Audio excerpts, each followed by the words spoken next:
Boa tarde. Hoje a gente vai ver a aula de introdução à informática, né, o módulo no caso, e o que a gente vai estar vendo na aula de hoje, né? O acesso sem limites, né? A gente vai falar sobre alguns tipos de conexão, né, e essas coisas, e protegendo o seu computador, né? Que vamos ver como o, as- o jeito certo de mandar o computador para o conserto, né? O que você precisa saber o certo e o errado. Para a gente realizando uma conexão com a rede, né? A gente sabe que a informática ela é cada vez mais presente, né, nas atividades, desde as mais simples, como comprar um produto, pagar contas, realizar transações financeiras em um banco, entre essas coisas, né? E com isso a gente precisa ficar preparado para esses recursos, né, a qualquer hora, onde for possível. Sendo assim, muitos desses conexões de internet estão espalhadas, né, esperando para que a gente possa usá-las elas para podermos fazer nossas atividades, né? Aí eu vou falar de algumas aqui que são as mais comuns, né? Que são a rede wireless, né? Que é a mais utilizada por usuários de notebooks e por empresas, né? Já que ela não necessita de um grande investimento, né? Como passagem de fios ou instalação de conectores e, e que pode gerar até contratempos, né? Como a rede é wireless, precisamos apenas de um aparelho chamado roteador, né, logicamente, com um suporte wireless, né, para distribuir o sinal que vai interligar os usuários. Uma das poucas vantagens dessa rede está na velocidade de transmissão de dados, que ela acaba perdendo um pouco de qualidade, porém nada que chegue a ser tão alarmante, assim, tão preocupante. Em termos mais técnicos, a wireless, né, significa sem fios de comunicação, permite a troca de informação entre dois ou mais pontos que não estão fisicamente ligados, né? Que eu posso pegar um ponto aqui de um lugar e a rede está em outro lugar, né? Que esteja próximo ali. Geralmente nos locais que são disponibilizados essa rede, a gente pode ver o símbolo de Wi-Fi Zone, né? Aqui no caso eu esqueci de colocar a imagem, mas sempre vai ter um símbolo ali escrito, né? Wi-Fi grátis ou Wi-Fi Zone. Temos a rede a cabo, né? Que nesse caso exige cabos, né? Para interligar os computadores, para fazer a instalação e a configuração dos conectores, né? O que soma mais o item, né? Que são os próprios cabos. E atrapalha a limpeza, né? Para quem cuida desse setor da limpeza, né? Em empresa, essas coisas até atrapalham um pouco na hora de limpar ali. Pode soltar sem querer arrancar um fio ali do modem, né? Essas coisas. Contudo, uma das vantagens é que a velocidade se mantém a mesma para todos os usuários, né? Sendo que na Wi-Fi não é, mas no cabo sim, pois como é uma conexão a cabo, ela é estável, né? Por usar o cabo. Principalmente se for uma estrutura de fibra ótica, né? Que é um cabo mais resistente, que ele possui mais velocidade de conexão. Temos também o Bluetooth, né? Que existe na maioria dos celulares e alguns notebooks. É uma das tecnologias sem fio também, né? Ela é utilizada principalmente para facilitar a troca de arquivos entre outros dispositivos, né, como está escrito aí no slide. A sua velocidade de transmissão de dados é baixa, né, sendo indicada apenas para trocar apenas arquivos pequenos, né. Além de possuir uma área de alcance bem limitada, né, então não posso estar muito longe da outra pessoa que também esteja usando o Bluetooth. É importante ressaltar que, diferente dos demais tipos de rede, através do Bluetooth a gente não consegue acessar a internet. Atualmente existem videogames, tá, que fazem uso dessa conexão, que acaba diminuindo a quantidade de fios do aparelho, né, que facilita na hora da limpeza. Né. Que a conexão pelo videogame é por Bluetooth, né, um outro tipo de Bluetooth já específico para o videogame. Então, no caso, o Bluetooth ele serve apenas para troca de arquivos pequenos, né, como músicas, vídeos pequenos de 1 ou 2 minutos. E agora a gente vai ver os tipos de conexões, né? Que a gente estava vendo outros tipos de como se conectar, né? Tipo de transmissão de dados, né? Agora a gente vai ver o tipo de conexão. Que a primeira delas acho que uma das que quase todas as pessoas que tiveram internet nos anos 2000 usaram, né? Que é a internet de escada, né? Ou dial mode, né? Como eu falei, ela foi lançada no início dos anos 2000 e, apesar dos seus contras, ela ainda é utilizada, né? Até hoje, provavelmente existem pouquíssimas pessoas que usam, mas até hoje ela é usada. Ela surgiu com a primeira forma de ligação à rede mundial de computadores, né? E foi rapidamente aceito por grande parte da população. Mas ela está perdendo muito espaço no mercado hoje, pois alcança apenas no máximo 56 kilobytes de conexão por segundo, né? Que é muito baixo comparado ao que temos hoje no mercado.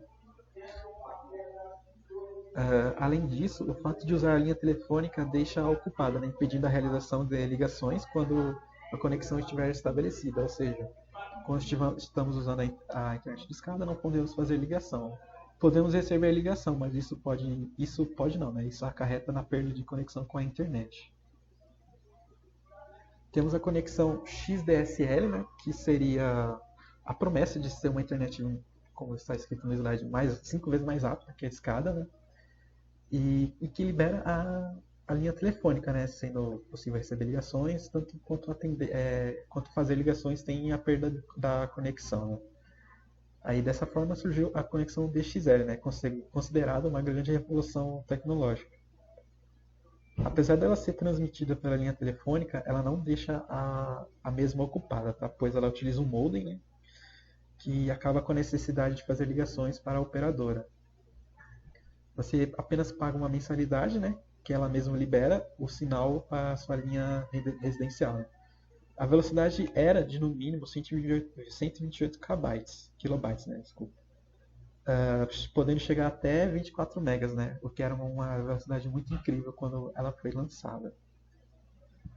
Temos a internet, o tipo de conexão 3G, né? Que através de um modem específico para computadores ou celulares compatíveis, surgiu a possibilidade de usar a internet em vários outros lugares, né? A gente não precisa de estar no mesmo lugar para poder usar a internet. Podemos estar em qualquer lugar para poder usar ela.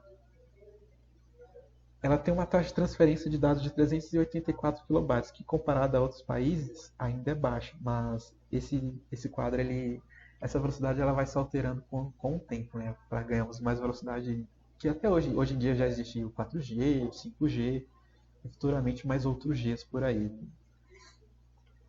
Temos também internet via cabo, né?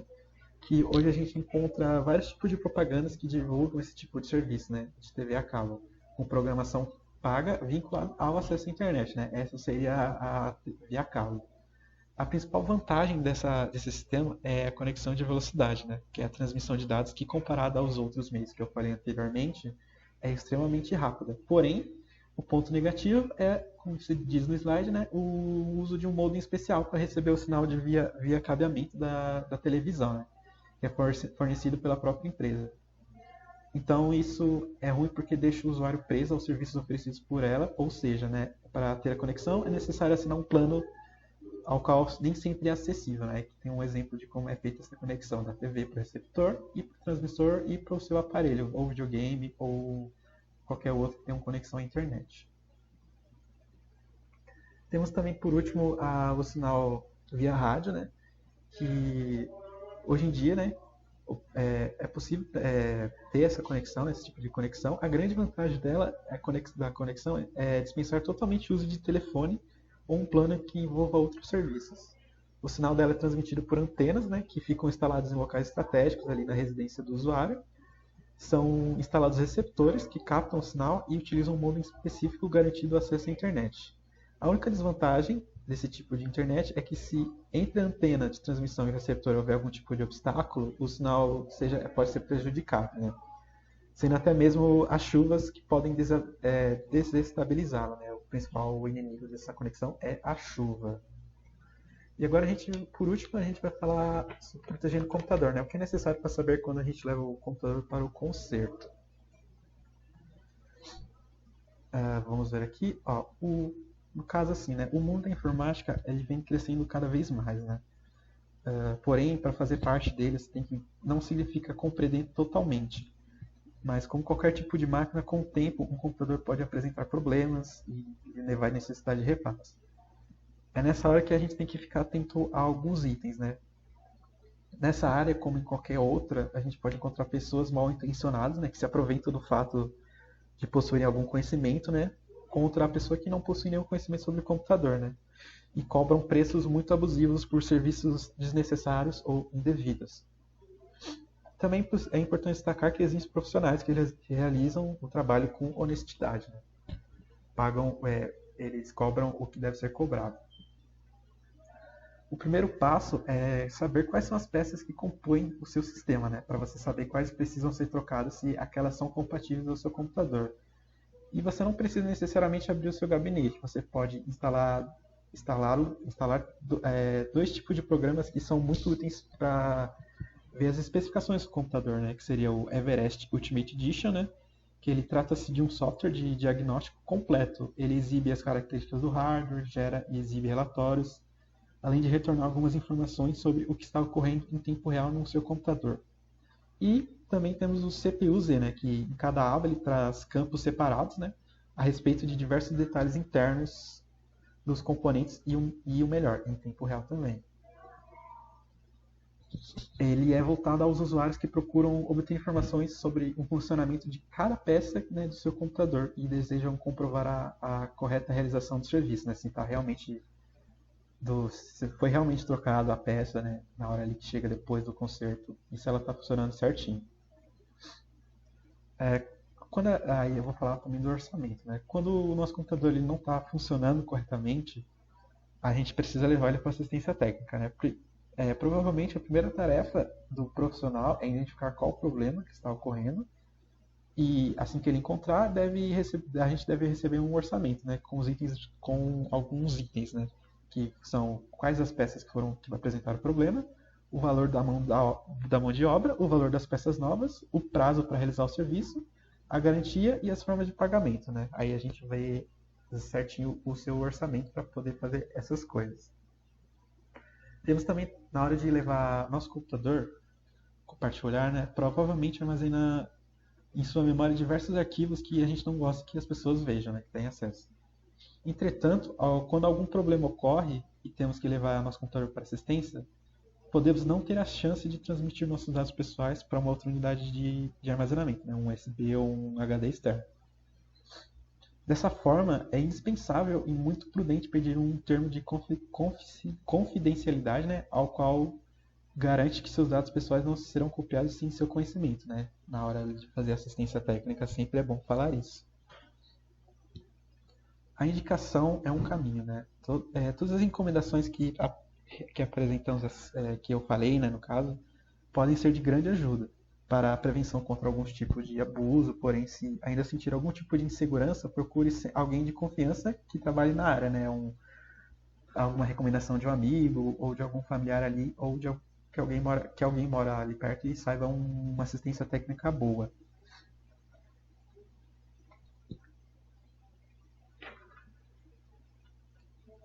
E por último não, né? E seria exatamente só isso a aula de hoje, tá? Sobre o tipo de conexões e o que é preciso para proteger o seu computador na hora do conserto, né? Espero que vocês tenham gostado da aula e a gente se vê numa próxima aula.